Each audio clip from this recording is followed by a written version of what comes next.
Good afternoon to all. আজকের আমার উপস্থাপনার বিষয় as a subject teacher how can a teacher apply the maxim from concrete to abstract in the classroom. তো বিষয় সম্পর্কে আলোচনার জন্য আমি এখানে ডক্টর সর্বপল্লী রাধাকৃষ্ণনের একটি উক্তি ব্যবহার করেছি। তিনি বলেছেন the true teachers are those who help us think for ourselves. অর্থাৎ একজন প্রকৃত শিক্ষক তিনি যিনি কেবলমাত্র তথ্য প্রদান করেন না, বরং এমনভাবে শিক্ষার্থীদের মধ্যে সঞ্চার করে যাতে তারা নিজেরা চিন্তা করতে পারে এবং তারা নিজেরা বুঝতে পারে এবং নিজেদের জ্ঞানের গঠন তারা নিজেরাই করে। ডক্টর সর্বপল্লী রাধাকৃষ্ণনের এই উক্তিটি একজন প্রকৃত শিক্ষকের মূল দায়িত্ববোধকে তুলে ধরে। তো কোনো বিষয় শিক্ষার্থীদের কাছে সহজ এবং বোধগম্য হওয়ার জন্য যে পুরোটাই নির্ভর করে শিক্ষকের উপস্থাপনার উপর। শিক্ষক কোনো বিষয়কে শিক্ষার্থীদের সামনে সহজ এবং বোধগম্য করে তুলতে পারে এবং তাদেরকে আগ্রহী করে তুলতে পারে সেই বিষয়ের প্রতি তার সঠিক উপস্থাপনার মাধ্যমে। তো এই আগ্রহী করে তোলার জন্য শিক্ষককে কি করতে হবে না, তাকে শিক্ষার্থীদের পরিচিত এবং বাস্তব অভিজ্ঞতা সম্পর্কিত বিভিন্ন ঘটনা বা বিভিন্ন উদাহরণের মাধ্যমে শিক্ষাকে পাঠদান শুরু করতে হবে। তো সেক্ষেত্রে একজন শিক্ষক বিভিন্ন ধরনের ম্যাক্সিমাম টিচিং বা শিক্ষাদানের নীতি ব্যবহার করে থাকেন। তার মধ্যে একটি অন্যতম নীতি হলো ফ্রম কংক্রিট টু অ্যাবস্ট্রাক্ট নীতি। এই নীতি মূলত শিক্ষার্থীদের মুক্ত থেকে বিমুক্ত, অর্থাৎ প্রথমে তারা নিজেদের বাস্তব অভিজ্ঞতা থেকে সামঞ্জস্য রেখে শিক্ষা গ্রহণ করবে এবং সেখান থেকে ধীরে ধীরে তারা বিমুক্ত ধারণা থেকে অগ্রসর হবে এবং তার ফলে এই যে তাদের যে শিক্ষা সেটি মিনিংফুল, এফেক্টিভ এবং শিক্ষার্থী কেন্দ্রিক হয়ে উঠবে। নেক্সট হচ্ছে মিনিং অফ দ্য ম্যাক্সিম। তো কংক্রিট এবং অ্যাবস্ট্রাক্ট এই দুটি বিপরীতধর্মী শব্দ, যেখানে কংক্রিট মানে হচ্ছে যেগুলোকে আমরা আমাদের চোখের সামনে দেখতে পাই, স্পর্শ করতে পারি বা মানে আমরা যেগুলোকে অনুভব করতে পারি। কিন্তু যেমন এখানে উদাহরণ হিসেবে দিয়েছি আপেল আছে, একটি কাঠের ডগ আছে, জল ভর্তি গাছ আছে, ইত্যাদি নানা রকমের উদাহরণ রয়েছে। সেরকমই অ্যাবস্ট্রাক্ট হচ্ছে সেই সব জিনিস যেগুলোকে আমরা দেখতে পাই না সরাসরি, যেগুলোকে আমাদেরকে চিন্তা করতে হয়, অনুভব করতে হয়। যেমন সংখ্যা, ভগ্নাংশ, গণতন্ত্র, ন্যায় বিচারের ধারণা ইত্যাদি বিষয়গুলি হচ্ছে বিভিন্ন অ্যাবস্ট্রাক্ট ধারণা। তো নেক্সট হচ্ছে কনসেপ্ট অফ দ্য ম্যাক্সিম। তো এই ম্যাক্সিমের মেন কনসেপ্ট হচ্ছে যে প্রথমে রিয়েল অবজেক্ট থেকে বা রিয়েল কোনো জিনিস বিষয়বস্তুকে প্রথমে শিক্ষার্থীদের মধ্যে উপস্থাপন করা হবে এবং সেখান থেকে ধীরে ধীরে তাদের স্টেপ বাই স্টেপ তাদের মধ্যে একটি ধারণা সঞ্চার করা হবে। শিক্ষার্থীরা সেটিকে পর্যবেক্ষণ করবে এবং তারপর সেটি থেকে তারা একটি বিমূর্ত ধারণার দিকে অগ্রসর হবে। এখানে আমি একটি উদাহরণ হিসেবে দেখিয়েছি একটি রিয়েল অবজেক্ট পিৎজা। সেই পিৎজাকে প্রথমে 2 ভাগে ভাগ করা হচ্ছে, সমান 2 ভাগে, তারপর সেটিকে সমান 3 ভাগে ভাগ করা হচ্ছে, সমান 4 ভাগে ভাগ করা হচ্ছে। এটি শিক্ষার্থীরা প্রথমে পর্যবেক্ষণ করবে এবং সেখান থেকে তাদেরকে বলা হবে যে তাহলে এটি সমান 2 ভাগের 1 ভাগ, তাহলে 1-এর 2 অংশ কি বা 1-এর 3 অংশ কি, 1-এর 4 অংশ কি। এইভাবে তার মধ্যে ফ্র্যাকশন বা ভগ্নাংশের একটি ধারণা সঞ্চার করা যেতে পারে, যেটি একটি অ্যাবস্ট্রাক্ট বিষয়। নেক্সট হচ্ছে সাইকোলজিক্যাল বেসিস। তো এই থিওরিটি শিশুর স্বাভাবিক মানসিক বিকাশের উপর গড়ে উঠেছে।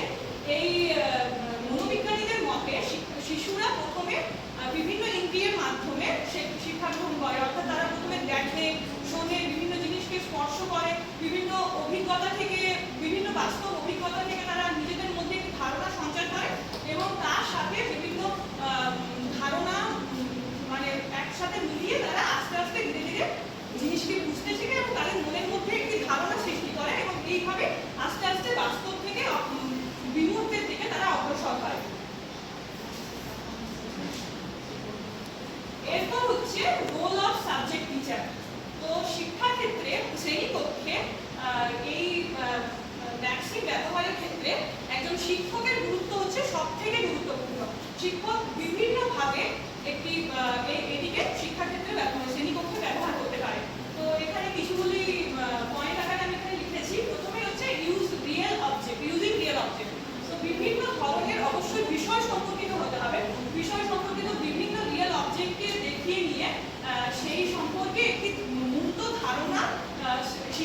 শিক্ষক শিক্ষার্থীদের মধ্যে তুলে ধরতে পারে এবং তারপর সেখান থেকে বিমূর্তের দিকে অগ্রসর হতে পারে।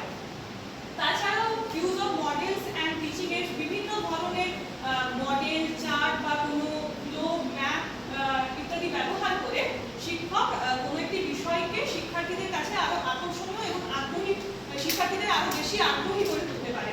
তাছাড়া অবজারভেশন বেসড লার্নিং, শিক্ষার্থীকে পর্যবেক্ষণ করার সুযোগ দিতে হবে। কোনো একটি জিনিস শিক্ষার্থী যদি পর্যবেক্ষণ করে তাহলে সে সেই জিনিসটিকে আরো গভীরে জানতে পারবে এবং সেখান থেকে সে একটি বাস্তব ধারণা পাবে এবং পরবর্তীতে তাকে যখন বিমূর্তের দিকে তাকে যখন অগ্রসর হতে বলা হবে যে আরো অ্যাডভান্স লেভেলে সেই বিষয় সম্পর্কে, তখন তার মধ্যে একটি ধারণা সঞ্চার হতে পারবে।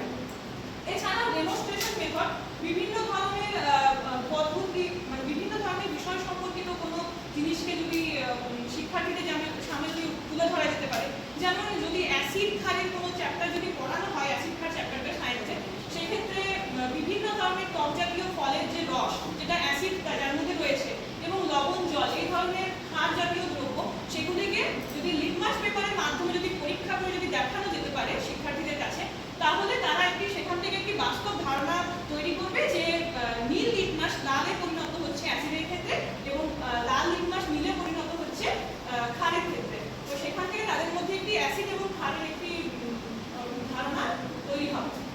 নেক্সট হচ্ছে অ্যাক্টিভিটি বেসড লার্নিং, শিক্ষার্থীরা যদি নিজেদের হাতে কলমে নিজেরা যদি কোনো কিছু যদি করে কাজ, সেক্ষেত্রে তাদের কাছে বিষয়টি সহজ হবে এবং আনন্দদায়ক হয়ে উঠবে। তাছাড়া ফ্রম এক্সাম্পল টু রুলস, বিভিন্ন ধরনের অঙ্কের ক্ষেত্রে বিশেষত বিভিন্ন ধরনের যে বিষয়গুলি রয়েছে সেগুলি আমরা প্রথমে যদি এক্সাম্পল দিয়ে বোঝাই এবং তারপর তার থেকে যদি আমরা সূত্র বা ধারণা বা বিভিন্ন ধরনের অ্যাবস্ট্রাক্ট জিনিস যদি পৌঁছাতে পারি, তাহলে শিক্ষার্থীরা সেগুলো মনে রাখতে সহজ হবে তাদের কাছে এবং তারা জিনিসটিকে বুঝতে পারবে। তাছাড়াও লিঙ্কিং উইথ ডেইলি লাইফের বিভিন্ন জিনিসের সাথে, যেমন যদি আমরা স্ফুটনাঙ্ক পড়াতে যাই, তাহলে সেক্ষেত্রে আমরা আমাদের ঘরে, আমরা রান্নাঘরে প্রত্যেকেই জল গরম হতে বা দুধ গরম হতে দেখেছি, সেখান থেকে একটা ধারণা পাওয়া যেতে পারে। বা লাভ ক্ষতি চ্যাপ্টার পড়ানোর ক্ষেত্রে আমরা কেনাকাটা বা সেই সংক্রান্ত যে লাভ ক্ষতি, যদি একটা জিনিস যদি 100 টাকায় বিক্রি করা হচ্ছে এবং 80 টাকায় কেনা হচ্ছে, সেখান থেকে কত লাভ হবে, এইভাবে ধারণা তৈরি করে তার থেকে লাভের পার্সেন্টেজ বা আরো ক্ষতি কিভাবে হচ্ছে বা তার পার্সেন্টেজ, এইভাবে বিমূর্ত ধারণায় পৌঁছাতে পারে। তাছাড়াও শিক্ষার্থীদের ছোট শিশুদের ক্ষেত্রে, যোগ বিয়োগের ক্ষেত্রে আমরা প্রথমে তাদেরকে এইভাবে কোনো কিছু রিয়েল অবজেক্ট দেখিয়ে নিয়ে যে প্রথমে 5টা ফল আছে, সেখান থেকে আরো 2টো ফল যোগ করা হলো, তাহলে বলো এরপর কত হবে। এইভাবে তারা একটি ধারণা তৈরি করে পরে আস্তে আস্তে সেই থেকে তারা একটা বিমূর্ত ধারণায় পৌঁছায়। নেক্সট, এই পদ্ধতিটি শুধুমাত্র একটি সাবজেক্টের ক্ষেত্রে সীমাবদ্ধ নয়, প্রায়শই আমরা সমস্ত সাবজেক্টের ক্ষেত্রে এই পদ্ধতি ব্যবহার করতে পারি। যেমন বায়োলজির ক্ষেত্রে বিভিন্ন, এখানে যেমন একটা উদাহরণ দেওয়া আছে যে কোষের গঠন, সেক্ষেত্রে উদ্ভিদ কোষের গঠন দেখা যাচ্ছে উদ্ভিদের কোনো অংশকে প্রথমে তাদের কাছে তুলে ধরা এবং তারপর সেখান থেকে ধারণা তৈরি করা। বা কোনো ফুলের চ্যাপ্টার যদি পড়ানো হচ্ছে, সেখান থেকে ফুলের বিভিন্ন অংশ কেটে তাদেরকে প্রথমে দেখানো যে ফুলের পাপড়ি কোনটা, বৃন্ত কোনটা, এবং সেখান থেকে তাদের মধ্যে ধারণা তৈরি করা। কেমিস্ট্রির ক্ষেত্রে বলা যেতে পারে যে একমুখী এবং দ্বিমুখী বিক্রিয়ার ক্ষেত্রে আমরা একটি কাগজকে ফোল্ড করে দেখালাম এবং সেটিকে আবার খুলে দেখালাম। শিক্ষার্থীদেরকে বোঝানো হলো যে কাগজটি কি আগের মতো আছে, তারা বললো যে হ্যাঁ ভাঁজ পড়ে গেছে কিন্তু সেটা আগের মতোই আছে, তাহলে এটি হলো দ্বিমুখী প্রক্রিয়া, ওটাকে আবার ভাঁজ করা গেল আবার খোলাও গেল। কিন্তু একটি কাগজকে যদি আমরা পুড়িয়ে ফেলি তাহলে সেটিকে আবার আগের পর্যায়ে আনা সম্ভব নয়, অর্থাৎ এটি হচ্ছে একটি একমুখী প্রক্রিয়া। এইভাবে ধারণা আনা যেতে পারে। জিওগ্রাফির ক্ষেত্রে আমি যদি মাটি বা মৃত্তিকার চ্যাপ্টার, আমি মানে উদাহরণস্বরূপ একটি চ্যাপ্টারের কথা বলছি, এরকম 1000 চ্যাপ্টার পড়ানো যেতে পারে। তো মাটির চ্যাপ্টারটা যদি পড়ানোর ক্ষেত্রে আমি যদি শিক্ষার্থীদের যদি বলি যে তোমরা বিভিন্ন জায়গা থেকে মাটি সংগ্রহ করে নিয়ে আসবে তোমাদের চারপাশ থেকে, এবং সেখান থেকে তাদেরকে দেখানো হলো যে কোন মাটির জল ধারণ ক্ষমতা বেশি, কোন মাটিতে বালি বেশি রয়েছে, কোনটাতে কাদা বেশি রয়েছে এবং কেন জল ধারণ ক্ষমতা বেশি হচ্ছে, কি কারণ, এইভাবে তাদের কাছে যদি তুলে ধরা যায় তাহলে তারা আস্তে আস্তে জিনিসটিকে বুঝতে পারবে এবং তারপরে পরবর্তী বিষয়ে যে বিমূর্ত ধারণাগুলি রয়েছে সেগুলি তারা বুঝতে সক্ষম হবে। এছাড়াও ল্যাঙ্গুয়েজ এবং সোশ্যাল স্টাডিজের ক্ষেত্রে আমরা বিভিন্ন ধরনের সিনেমা বা ভিডিও দেখানোর মাধ্যমে, সেই সম্পর্কিত ভিডিও দেখানোর মাধ্যমে তাদের কাছে জিনিসটি আমরা উপস্থাপন করতে পারি।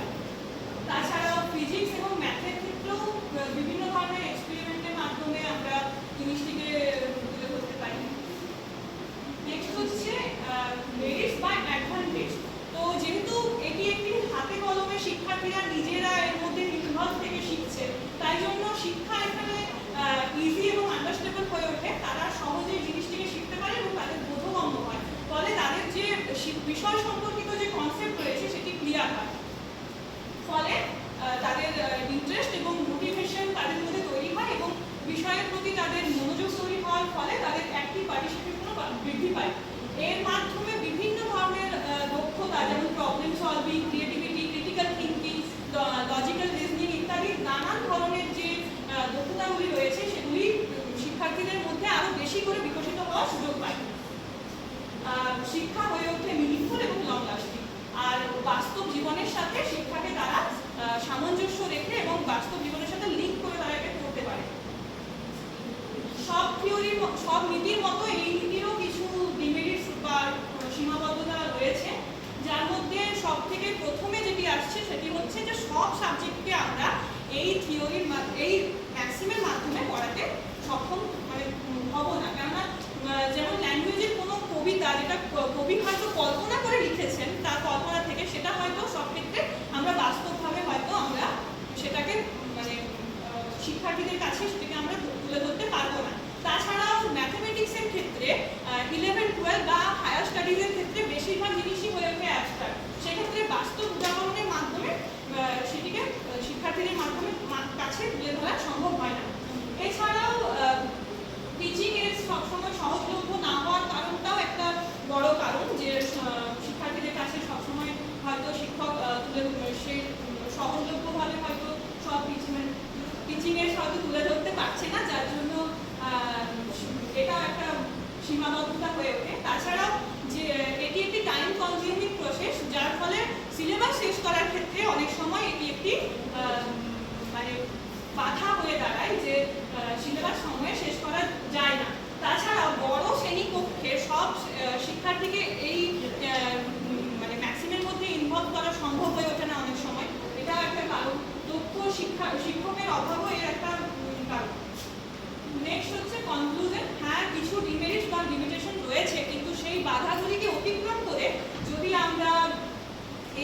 আমরা কাজে লাগাতে পারি, তাহলে শিক্ষার্থীদের কাছে সহজলভ্য এবং অর্থবহ হয়ে উঠবে এবং তারা জিনিসটিকে বুঝতে শিখবে। স্টেপ বাই স্টেপ, ধীরে ধীরে, মুখস্থ করে নয়, বরং তারা ধীরে ধীরে নিজেদের ধারণা বা চিন্তাকে কাজে লাগিয়ে তারা চিনতে শিখবে। তার জন্য এটি একজন বিষয় শিক্ষক হিসেবে এই